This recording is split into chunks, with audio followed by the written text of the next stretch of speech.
really anything to say about her character.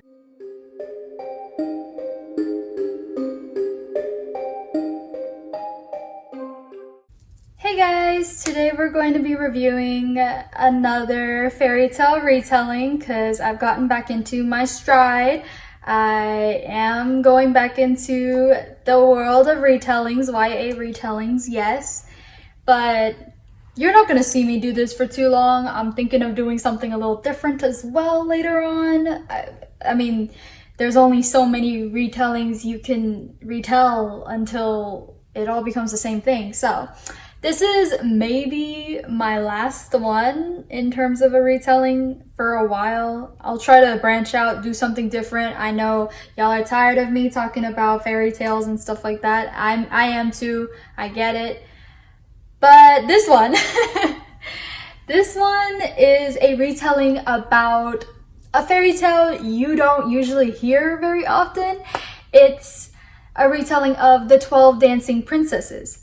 And if you are like me, who have only had their only exposure to the 12 Dancing Princesses be the Barbie movie adaptation from way back, then this is the book for you, because again, it's not a fairy tale that people do very often, so there's some freshness, uniqueness to the story, and also some horror elements. So it's kind of a good spooky read if you're into that as well. And the book is called House of Salt and Sorrows by Erin A.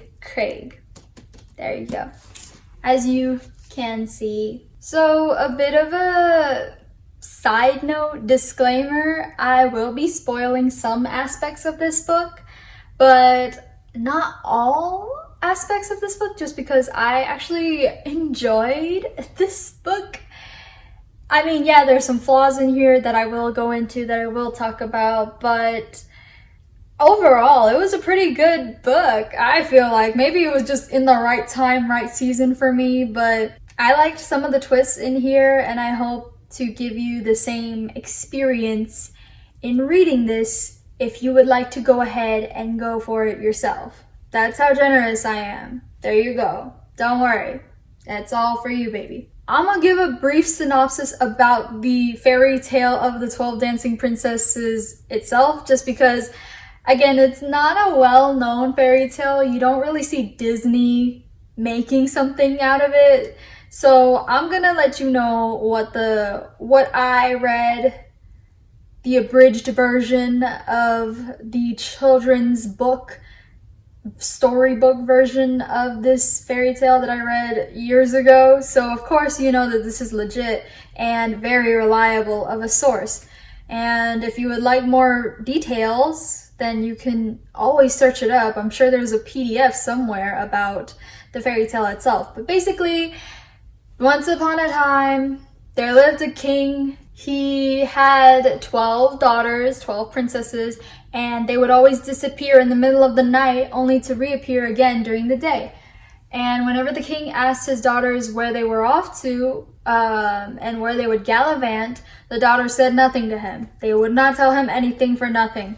So the king one day employs a private investigator, a peasant man, private investigator, for some prize money and also the promise of a wife, I guess, because that's the greatest prize in life, marriage. Private investigator guy, he had previously been a nice man, so he helped out a witch, not knowing her identity, etc., and she rewarded him by giving him an invisibility cloak. And so he used that invisibility cloak to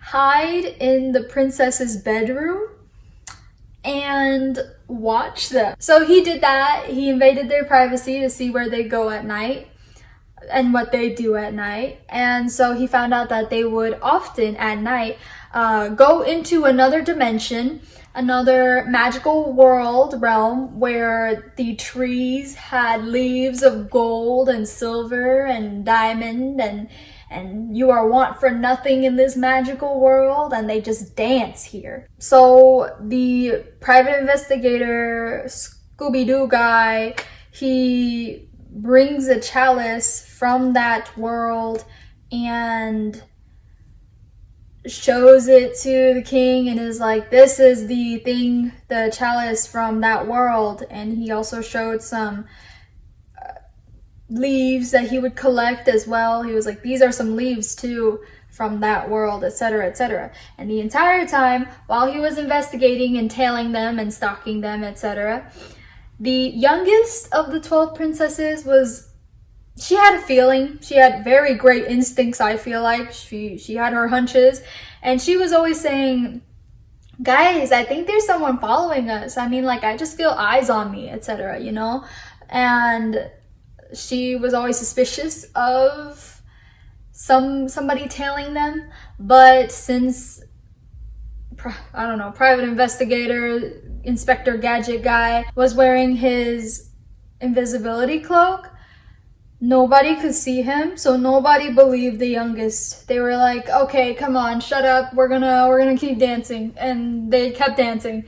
And so at the end, the youngest was vindicated. She was like, aha, I knew it, you were following us, to the private investigator after everything was revealed. And he was like, yes, I was doing that. So he got his money, and then when he got his pick of women, instead of picking the smart youngest daughter, he decided to pick the pretty oldest daughter. And yeah, and that was that. In the end, it could be because the youngest was too young. I get it. That was the story from which we are basing our narrative off of. So the story itself does a good job, I feel like, of taking some elements from the original fairy tale and then repurposing it for making it a bit spookier and a bit more horror-like. So our protagonist her name's Annaleigh. She's not the youngest, I don't think. But Annaleigh, she is, I guess, some middle sister of some kind, like old enough to be a woman, but like not the oldest. So basically, Annaleigh, she's kind of suspicious now because her older sisters have been dying off one by one. So that's the new element that we are introducing to the story. But Annaleig's suspicious because her older sisters have been dying off one by one. But the thing is, they've been just looking like natural enough deaths, suicides, drownings, etc., etc. It just doesn't look like foul play per se. So nobody thinks that it's worth investigating. But Annaleig's like, no, it's weird because they were acting weird and then they died. That's weird, right? That's weird. And I'm like, girl, yeah, investigate. Also, the fact that all of your older sisters have been dying like one by one. So they've just been kind of like going down the line from oldest to youngest and stuff like that. So like they've just been, I think like 5 had passed away by this point, or not 5, maybe 4 have passed away. And there's like the 5th sister, older sister, that Annaleig's kind of like scared for. That is an entire thing that's happening with them. So she tries to investigate. And well, our private eye guy, his name is Cassius in this book, and he is also trying to investigate with her about her sisters, etc., etc. And of course there's this element of like, oh my gosh, let's go dancing that the girls have. Obviously they go off dancing through this portal, I guess, through this door that is like beneath the caves, the rocks of their manor, because they're not princesses in here, but actually the daughters of a nobleman who has been remarried to a new wife, and she's like pregnant with his son. This is an important detail. I didn't really think it was until it was, but yeah, it's an important detail. She's he's remarried. And, you know, of course, like, he's kind of treating his wife a little better than he treated his previous wife, I guess, because, I mean, this wife is bearing him a son in this old age. But yeah, all that and more. By the way, like, gods and goddesses exist in this book. So apparently the portal had been a relic of one of the gods or goddesses. It's the portal supplied by one of the gods, and they were like, oh my gosh, that's so cool. They could just like pop in anywhere. And you know, they use it to go to parties, which is such a smart idea of them. And Cassius is the only one out who knows about this, etc.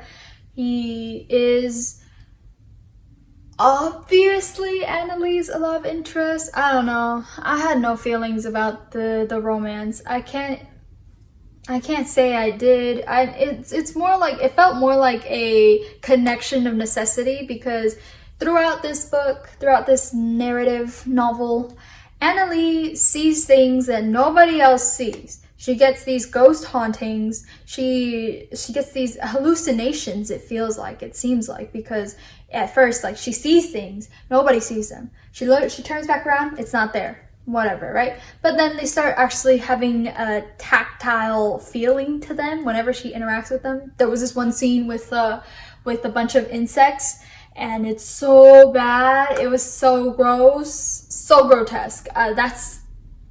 That's a trigger warning to anybody who hates insects like me. That was really terrible. Oh, the way it's described, that whole thing. But she actually feels them, you know? So there's some moments where she's kind of not sure if she's losing it or if she actually sees these things, and there's some element out there that's trying to make her seem like she is losing it. And I typically don't tend to like narratives of the woman who is mad type of stories, but this actually kind of fits in here in this novel, just because of how, again, the original fairy tale did have that youngest princess trying to warn her sisters and then being brushed off because they couldn't see what she saw, or they couldn't understand her panic. So that was an interesting way to call back to that whole like disbelief, and how she was basically odded out because she actually knew what was going on, while everybody else was just kind of lulled into a sense of safety that wasn't there. You've got a bit of an unreliable narrator situation as well, because you as the reader, you see all these things in her perspective and you're like, I get you, girly. I do see what you're seeing. But the thing is it real if nobody else sees it as well?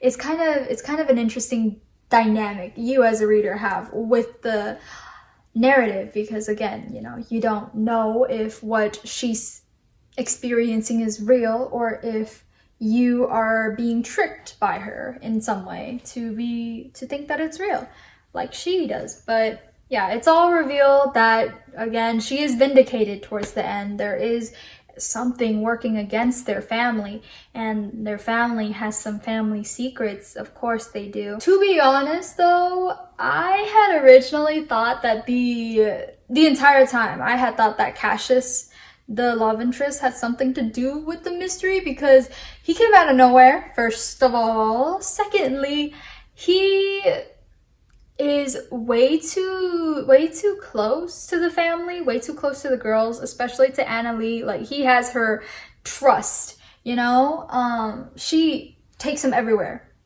Thirdly, he's everywhere. Like I said, he is there whenever they're going through something. He's always there with them. He's not ever separate. Well, he maybe sometimes, but he's just such a constant presence that it almost feels like someone monitoring them. And so I thought initially at first that that's what it was, and that's why he was there all the time. But no, he's actually of pure heart. He means no harm. He's kind of her guardian angel in some way.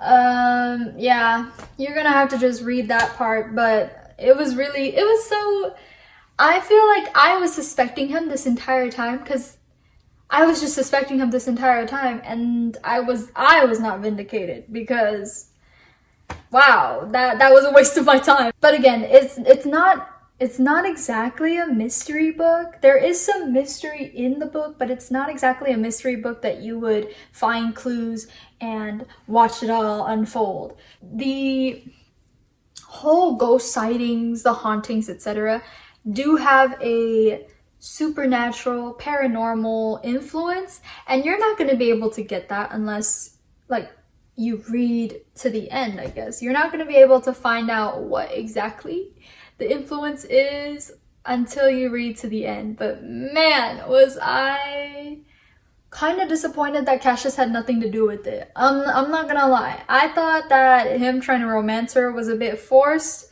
on his end, and I thought maybe it was because he was trying to force it, like he was trying to gain her trust in the process. But no, he's just a really bad pickup artist. The resolution to this book is, it can be pretty annoying if you're the type of person to be more logical thinking, and if you're the type of person to have like a correlation, causation, this should equal this type of beat, then it might be a bit frustrating for you to find out that it was not something you could be able to figure out. If you did not like Agatha Christie's and then there were none, you're not gonna like this one for sure. But if you're okay with it, or if you don't even know who Agatha Christie is, maybe give it a read, because I like it and I think you should like it too. But it's okay if you don't. I will admit though that the resolution itself felt so much like family drama with gods. So it felt like Greek mythology, but in a bad way. It felt so much like I was watching some sort of soap opera towards the end about family dynamics and stuff like that, and about, oh my gosh, it was her all along, etc., etc. Oh my gosh, it was actually him who did this and this, and wow. And that could be a compelling story, a compelling bit for sure. I don't think it was particularly that bothered me. I don't think it was particularly the fact that all of the things that are happening around them is rooted in this family drama. I think it's the fact that it did not end in the way a horror movie would end or a horror book would end. Like, it set itself up like a horror story, like a horror fiction type media. But towards the end, the resolution isn't exactly the same. It's just, you know this now, and yes, you've outsmarted them to leave you alone for now, but you're always gonna have them watch over you, you know? So I guess you could compare it to other horror movies, stories that have that ambiguous open ending. That's fine. It's just that there was no way for the main character herself to be able to in some way conquer the horror, if you know what I'm saying. It was mostly just the characters, elements of the big climax, of the big drama, just kind of loosening each other, kind of causing each other's own denouement, own unraveling, and then just leaving, not peacefully, but leaving quietly, I suppose. Exiting the stage after everything has been found out. It would have been so interesting to have seen not just Annaleigh, but also the rest of her sisters kind of gang up on these like gods and goddesses, and just kind of like beat them up and like throw down and like hoe down and all that. And I know it's not like realistic for a human to be able to punch a god, etc., etc., but it's also not realistic for a bunch of kids to be able to defeat a sewer clown. And yet here we are. I just feel like horror stories have that element of, there's a way for vulnerability, there's a way to defeat the monster, there's a way to vanquish, exorcise, whatever it is. And I just feel like that way wasn't exactly explored towards the ending. I feel like it wasn't really the reveal that disappointed me, but just the resolution to it. But if you're not that type of person, if you are a-okay with loose ends kind of unraveling themselves out and cutting themselves on their own, then this is for you, for sure. I'm just trying to advertise this book to anyone, really, but it is a cool book. People should give it a read so that I could talk about it more to others, but I'm just saying, you may not be disappointed, but if you are, talk about it, you know? Let's start up a discussion. Let's throw a ball. Now, when it came to the writing in this book, the writing did feel very much YA at some points. I think it was just, maybe it was the characters themselves or like the dialogue, something itself was very YA. I did like the atmospheric descriptions. I feel like that actually made the writing so much stronger. I like the way that the environment itself was described, because these girlies, it's a Gothic-esque type setting that they live in.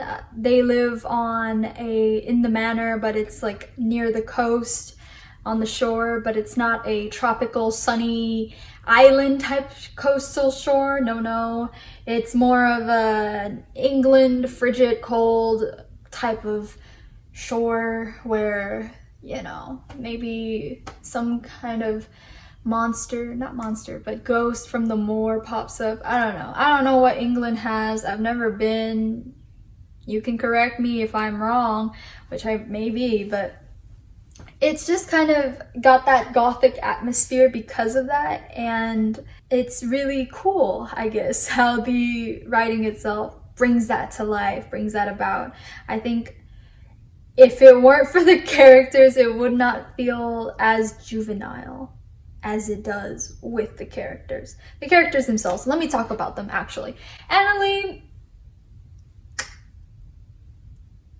do I have really anything to say about her character? Because most of it is just her being traumatized by what she sees and very untrusting of what she sees, etc., etc. She's going through it in this book. Honestly, she doesn't really express much of a personality outside of her terror, but honestly, I don't know if I would either if I was going through that. But I don't know, I don't know what her humor is like. I don't know what her favorite hobby is. I'm not sure what it is. We just get most of her being Nancy Drew and trying to sleuth her way into finding out what's happening. But aside from her other sisters, I mean, it's supposed to be like 12 dancing princesses, right? And obviously sometimes, yes, you can have a great cast of characters, a big cast of characters, but if you have so many of the same like girly girls and stuff like that, then it may be a bit hard differentiating some of them. I do like the fact that the author tried to give the youngest ones, a little title. They call them the Graces because the youngest ones are named after kind of Christian values like prudence or verity, which is truth, and stuff like that. But then that makes me wonder, if gods and goddesses exist here, then how does Christianity factor into this whole world? I do appreciate that from the author. But the other sisters really did not get as much attention to their characterization as Annaleigh did, and even then Annaleigh was kind of more of a type of protagonist, so we really didn't get to sit down with her and have that talk. But the other characters were really stock characters. They felt more like they were there to be there, to fill up a narrative, to fill up the void in the setting, etc., or to be chaotic for the plot sometimes. But I don't know, I feel like the sisters could have used a little bit more fleshing out, especially since Annaleigh herself is so flat of a character. It would have been nice to have gotten more of a perspective from the other sisters And I don't mean like a change in POV. I just mean aside from the whole, oh my goodness, I love dresses, I love parties. Quit it, Annaleigh, shut up. You just want the worst for me, bro. Don't be silly. You're so stupid. Our sisters died of natural deaths. Aside from that, I don't think they really had a lot of conversations as any of the sisters, really. I don't know if they really did have a lot of conversations between themselves. Maybe some with like the Graces and stuff, but it could have been better. I feel like especially in a story about sisters, there could have been more emphasis on sisterhood. Maybe that's just me and me being a little bit you know, demanding or something. But also the fact that since like we're trying to sell a family drama as one of the great downfalls of this household, of this manor family name, it would have been nice to have seen that family built and fleshed out in a more realistic way, in a more nuanced way, where you're not just having women pitted against women, or sisters just not understanding each other and being like, ah, I don't understand you. I like to read and you don't. And so we cannot speak to each other. It would be best if we were to leave. I don't know what it's like in households, in big households with lots of siblings. I don't know if this is accurate to that, but I just know that in my household with my siblings, if we have something we disagree on, we make fun of each other for it, we dunk on each other for it, and then we acknowledge it, move past it, and then just talk about something we know, like an inside joke or a meme that we've discovered or something. It just feels like there weren't a lot of moments where the sisters were trying to connect with each other, and that just made, I don't know, I feel like it could have made Annaleigh's isolation as well from everybody more dramatic, because, you know, like you could have her starting off with this family that loves her and this family that looks perfect, seems perfect, without any of the cracks showing, etc., etc. And then slowly, as she comes out as, like, you know, having these visions, having these hauntings, you see them isolate her and alienate her. And that could have been more powerful if they hadn't from the get-go been like, Annaleigh, you suck. They don't say that, but they just don't have that camaraderie that I would have really enjoyed in this book. Also, the pacing was a little bit slow towards the beginning, not gonna lie. I know that I'm like a big advocate for this book, but I see its flaws. I'm not blind. I can like what I see, but I'm not blind. I know that the pacing in this book was very slow towards the beginning. Oh, so slow. And there are a lot of parts in this book. There were just a lot of parts of them just dancing and dancing and dancing again. So that can be a bit boring. That can get a bit boring for a while. I know that the author tried to spice up the dancing sequences by showing like a mysterious figure in the crowd, and oh, it's Cassius. I don't know. If that's not your thing, if you're the type of person to want things to have a purpose in them, have some kind of direction in motion that it should follow, then yeah, this is probably going to bore you for a while, for the first half, maybe first 2/3, and then like towards the last 1/3 it starts picking up exponentially, which some people may not like. But yeah, that was The House of Salt and Sorrows by Erin A. Yes, that is the name. If you made it to the end, maybe you could spare a like and subscribe, if you will. I'm just a humble channel, just starting off, you know, so you know, and any little bit helps. Let me know if you want to see me read something else. I don't know, if you got suggestions. I'm really just spitballing anything at this point. I know I've only been reviewing retellings, but I can read anything. My range is vast. you know, as you saw from the previous nonfiction review. But I don't know. I could also go for middle grade books as well if you're looking for something for your little ones. I don't know. You tell me. But anyways, thank you for watching, and bye-bye.